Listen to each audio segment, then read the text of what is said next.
Well, How stupid would it never be held for R. anybody. Kelly, with all I've been through in my way past? When a star thinks they are untouchable, the downfall is usually waiting right behind the camera. Some of these moments were so hard to watch, I had to pause the video halfway through. God damn it! I thought the bitch was white! These interviews did not age badly. They were bad from the moment they aired. Work in the field. That's part of that. That's Senator. I'm a house nigga. No, Let's take a look at 21 celebrities who destroyed their own careers by simply opening their mouth at the wrong time. Kanye interrupts Taylor Swift at the VMAs. As Taylor stood on stage looking grateful and smiling, Kanye West suddenly walked up beside her and grabbed the mic. Her smile slowly faded into confusion. The camera quickly cut to Pink in the audience, who already seemed to sense something was not right. She clapped, but her expression was far from impressed. I sing country music, so thank you so much for giving me a chance to win a VMA award. Then as Taylor tried to speak, Kanye grabbed the mic with confidence and said something that shocked everyone. He sounded loud and serious. Taylor looked frozen, not knowing what to do. Yo, Taylor, I'm really happy for you. I'm gonna let you finish. Before anyone could react, Kanye praised Beyoncé's video loudly, saying it was one of the best ever. The crowd started to boo as the moment turned more uncomfortable. But Beyonce had one of the best videos of all time. Beyoncé herself looked shocked and embarrassed. Her eyes widened and she looked around, clearly surprised he brought her into this on live television. One of the best videos of... As Kanye handed the mic back and walked off, Taylor stood there stunned. Her big moment was taken over by someone else's opinion.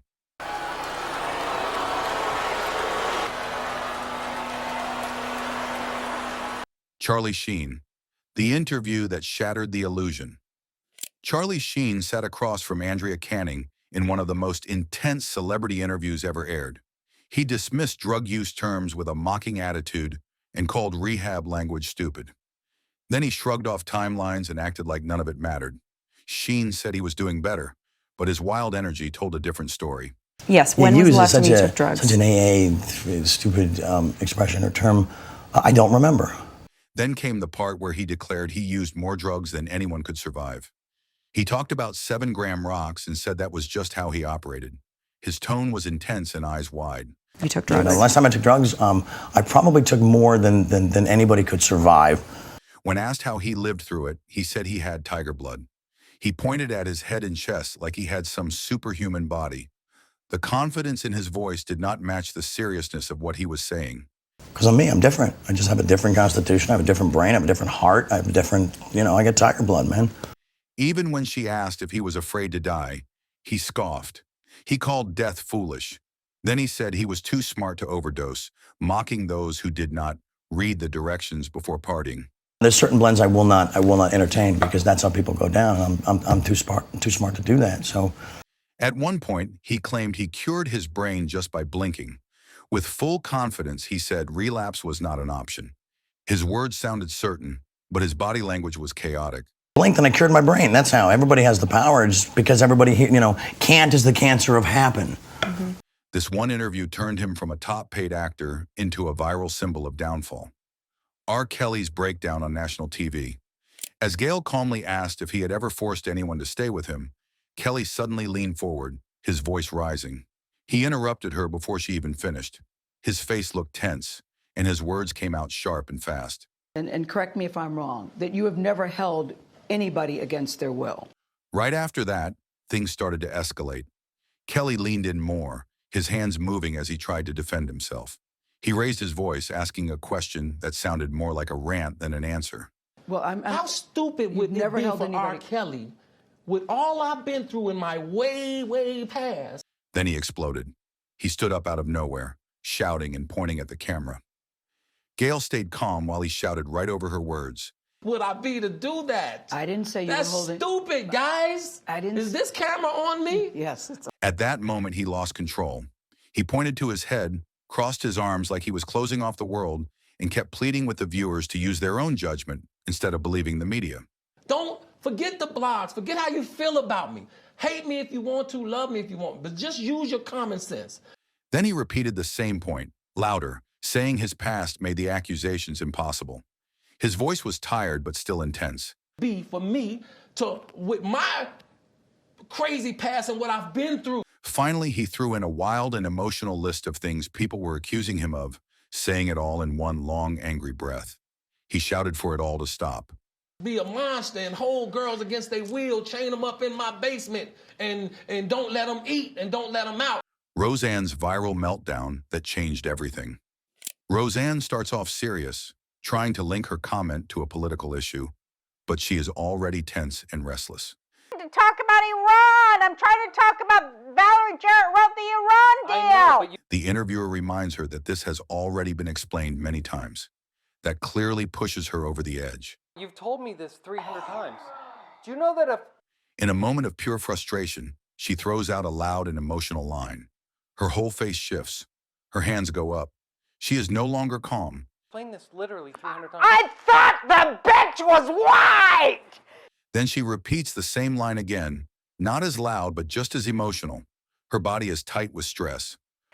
God damn it! I thought the bitch was white! Right after, she curses in frustration. Then off camera, someone laughs. She lights a cigarette and takes a drag. Fuck!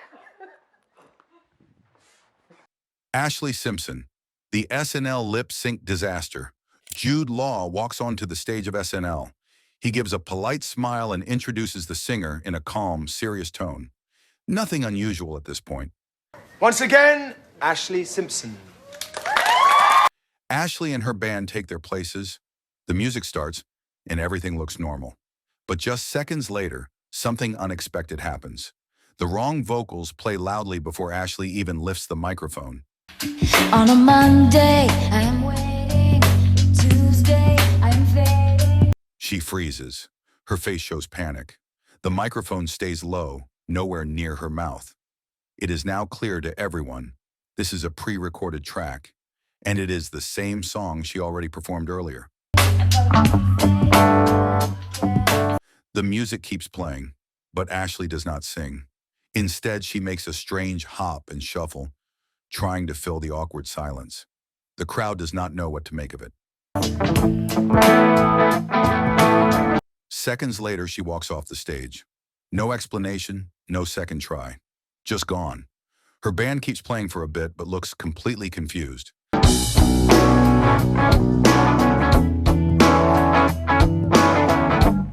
The band stands alone under the lights. No vocals, no singer, just silent confusion. And that one moment changed how many people saw her as an artist.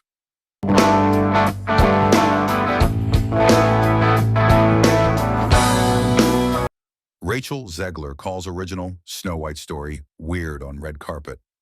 Rachel started out speaking with a serious look, talking about how old the cartoon is and how clear that feels in its story.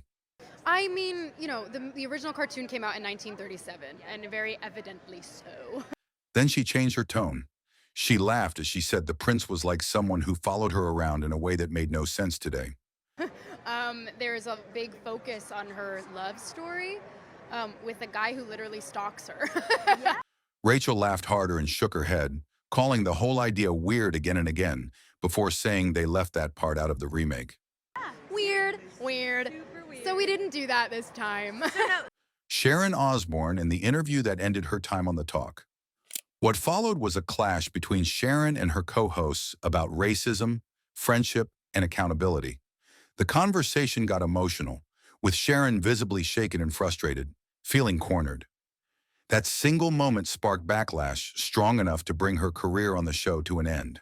Yeah, I just wanted to let everyone that watches our show know. You can see Sharon right here, trying to explain herself. She says it is about free speech and loyalty to a friend. Why is it that because I supported a longtime friend and work colleague of mine for years? She tries to separate herself from what her friend said, but the room already feels uneasy. Her hands are moving more. I support him for his freedom of speech and he's my friend. I'm not racist. Then she says something that feels like a turning point. Her voice cracks. She says she is not racist, but the energy is no longer the same. Sarah Palin and the silence that sparked a storm. Palin begins answering the question, but then suddenly slows down. She glances away, goes quiet, and something feels off. Her expression looks lost for a moment. My understanding is Rick Davis recused himself from the dealings in that firm. Katie Couric keeps pressing. She calmly asks if it is still a conflict of interest. Palin is caught off guard. Her face tightens. She stops. She does not answer right away. But he still has a stake in the company, so isn't that a conflict of interest? As Couric finishes her question, the camera zooms in close. Palin pauses. 4 seconds feel like forever. She says nothing. Her eyes move slightly, and the focus shifts to her left ear. So isn't that a conflict of interest? Then she begins again. She repeats her earlier point, but it sounds even more uncertain now.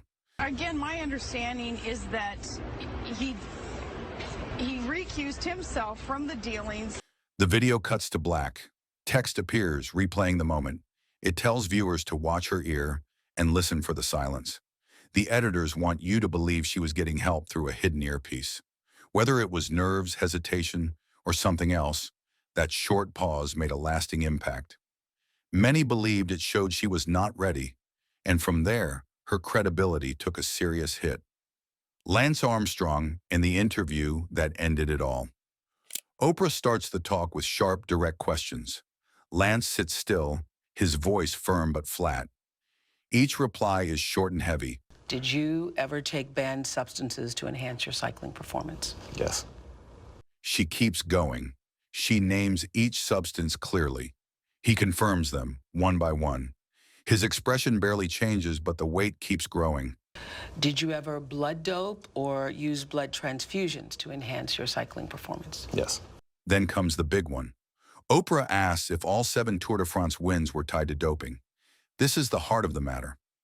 Lance does not flinch. Your Tour de France victories, did you ever take banned substances or blood dope? Yes. Oprah leans in, asking if it was even possible to win without cheating. This time he hesitates. Not long, but enough to feel the weight of the answer. Without doping. 7 times in a row. Not in my opinion. And just like that, the career of Lance Armstrong came crashing down in minutes, one yes at a time. Bill Belichick's cold silence on CBS. It starts with a question about the attention on Belichick's private life. He stays calm, speaks slowly, like he has said this many times before. Never been too worried about what everybody else thinks. Just try to do what I feel like is best for me. And then the interviewer moves into sensitive ground. He asks how the two first met. Suddenly, the woman in the background jumps in and shuts it down. What's right? How did you guys meet? The interviewer seems caught off guard.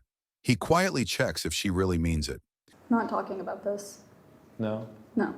And just like that, the mood in the room shifts. What was meant to be open becomes a dead end. The moment goes viral for all the wrong reasons. Philip Schofield's final words to the camera. Philip begins by trying to explain how it all started. His voice is slow and his face shows worry. He says they were just friends at first. We became mates. Then he mentions a turning point. There is a pause. He looks away for a moment, like the memory is difficult to share. And then one day,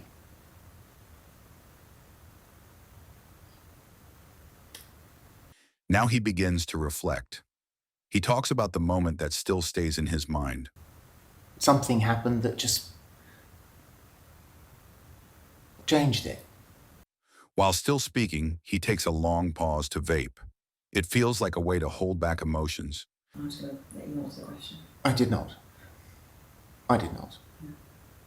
Then the most serious question is asked. He looks straight ahead and answers quickly and firmly. There is no question I did a bad thing. Next, he starts accepting some fault. He says he did something wrong, but also tries to control how people define it. Mariah Carey, a New Year's Eve meltdown. As the show begins, Mariah hints there was no sound check. She smiles, but you can feel she already knows what is about to happen. So we'll just say, it went to #1, and that's what it is. Okay. The music plays, but Mariah stays silent. She walks the stage, clearly not singing the vocals blasting through the speakers.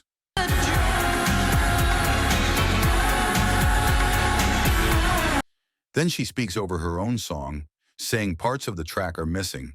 She sounds annoyed, not even trying to hide it. Some of this vocal, but it is what it is. But I like the way. Next, she throws it back to the crowd, asking them to sing the song instead. I'm gonna say let the audience sing, okay? After walking and talking, she finally snaps at the tech crew to fix her monitors. Girls. Put these monitors on, please. When the second song starts, things only get worse. The high notes play perfectly, but her mouth is not even moving.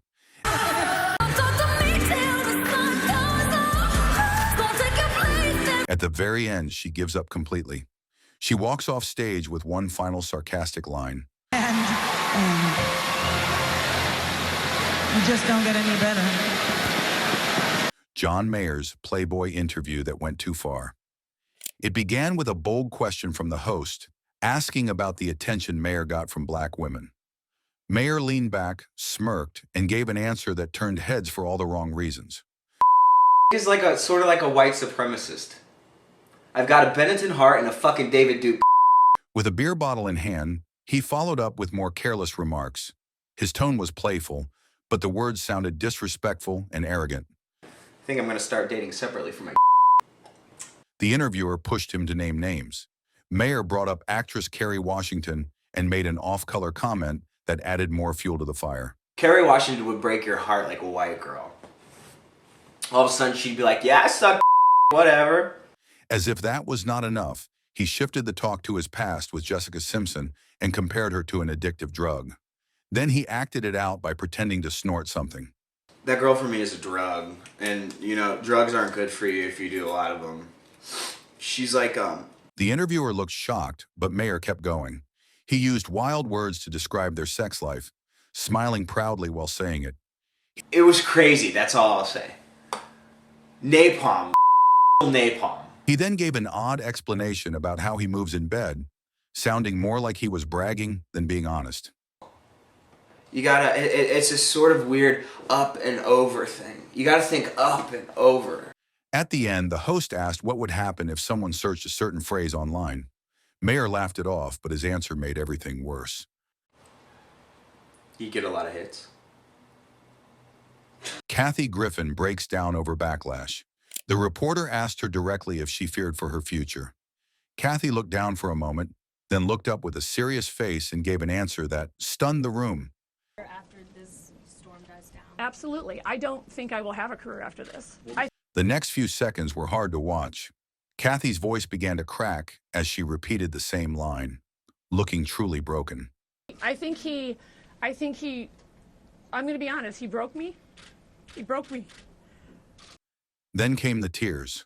Her hands slightly moved as she tried to stay strong, but the pain in her voice was clear. And then I was like, no, this isn't right. It's just not right.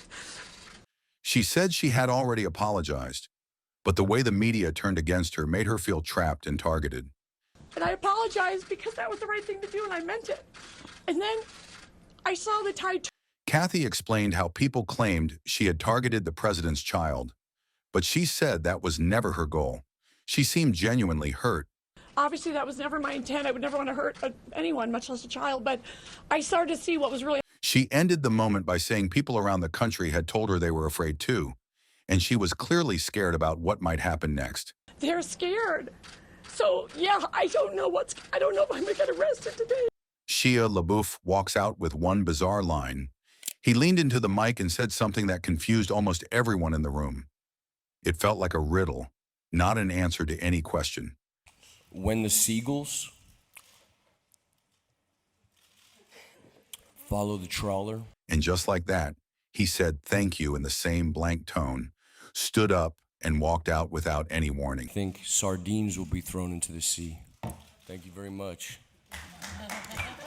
The actress beside him, Stacey Martin, looked stunned but amused. Her smile turned into a laugh as the audience reacted in confusion. The moderator tried to keep things moving, but it was already clear. That moment would follow Shia for years. Joaquin Phoenix shows up, but barely talks. From the start, Joaquin looked distant. David Letterman tried to keep it friendly, but Joaquin just stared down and gave cold, one-word answers. You were on the show, and I will just say right off the top here, you look different than I remember you. Letterman joked about Joaquin's beard, but the actor seemed irritated and confused. The host was trying to stay light, but Joaquin gave odd, flat replies that made the room tense. I'm okay with it, but now you're making me feel weird about it. I'm sorry, I'm making you feel weird about it? The actor barely responded. The silence that followed made everyone in the room uncomfortable. It was the kind of moment that stuck with audiences for years. Yeah.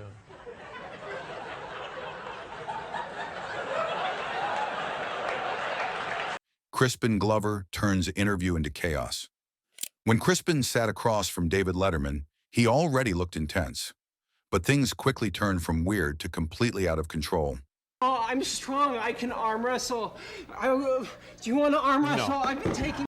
Out of nowhere, he jumped up and started doing what looked like a karate move. Then, without warning, he kicked near Letterman's face. David leaned back fast, clearly alarmed. These aren't mine. I can kick. Okay. I'm going to go check on the... After that wild moment, David walked off stage. Crispin stood there alone, looking confused, while the audience laughed nervously.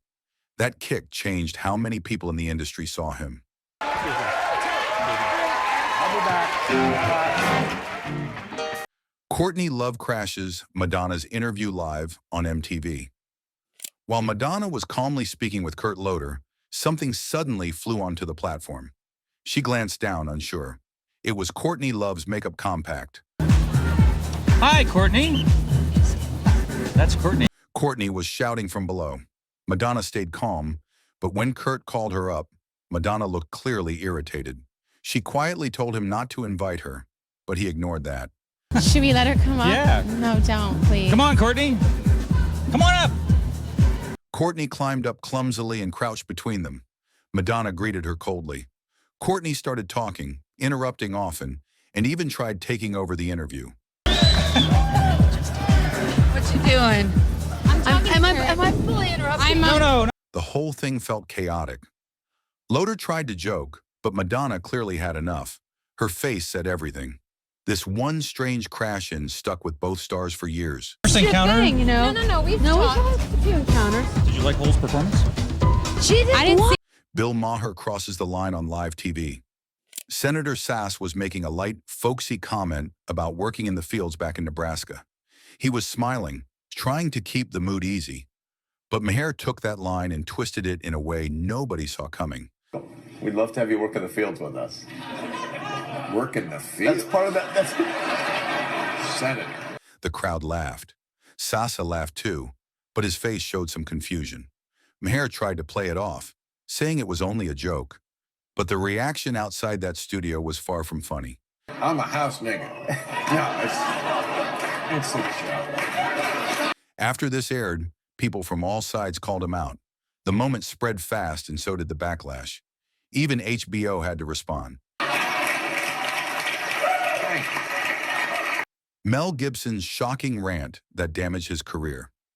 In this part, Oksana tries to defend herself. She speaks calmly, saying she does not wear anything too bold. But what comes next from Gibson is where things start to go out of control. I don't walk around in tight clothes. I stay at home for most of the time. Public, and it's a embarrassment to me. Suddenly, Mel cuts her off with explosive rage. He begins shouting insults and even says something no one expected. His face is not seen, but his words were loud enough to ruin years of work. You look like a on heat, and if you get raped by a pack, it's your fault. He does not stop. Mel goes on, blaming her for everything. He speaks with full anger, using harsh words about how she dresses. The camera shows him with a cold and furious stare. Because you provoked it, you are provocatively dressed all the time with your fake boobs. His voice continues, like a storm that will not stop.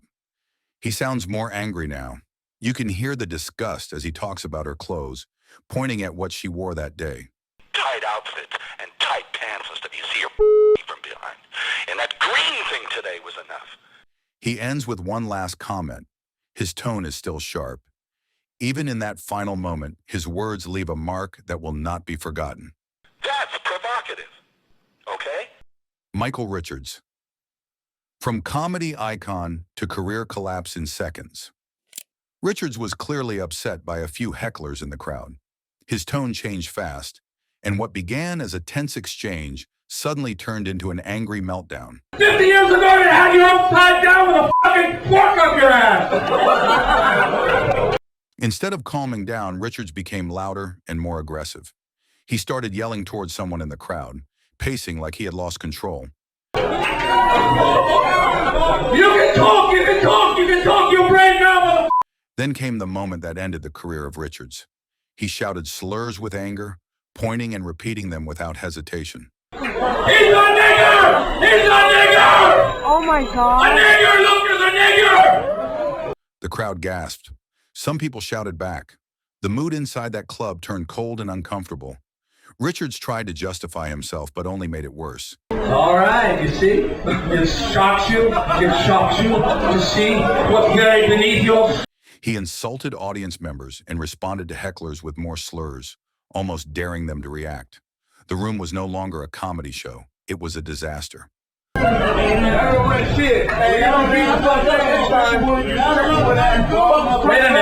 One person shouted back, calling him out. But instead of backing off, Richards returned the insult with another racial slur, making the moment even worse. Where's he going?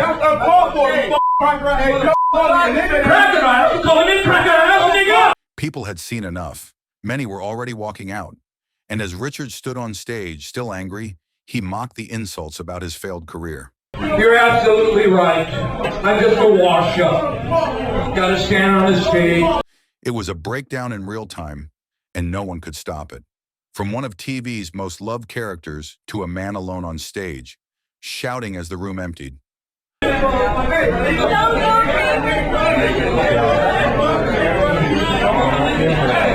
Michael Richards never recovered from this night. That one outburst became the end of his public career. David Hasselhoff. The moment that broke his image. The scene opens with Shia lying shirtless on the floor. He seems completely disconnected from his surroundings, moving slowly and looking unfocused as he grabs food off the ground. He takes a bite with no awareness of how he looks. His eyes barely lift from the floor. The whole moment feels lost and distant. He digs back into the food with both hands. His body is still low to the ground, and his movements are clumsy, almost like he is too tired to sit up.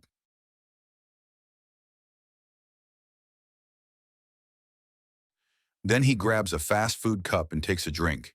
Even that looks like effort. He goes right back to eating.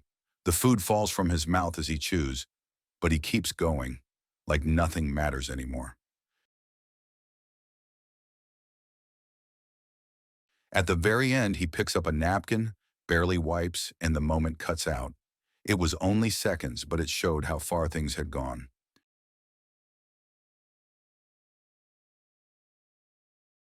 It only took one moment for these stars to fall from the spotlight. Make sure to subscribe for more stories like this, and hit the like button if you found it interesting. Let us know in the comments which moment shocked you the most and what we should cover next.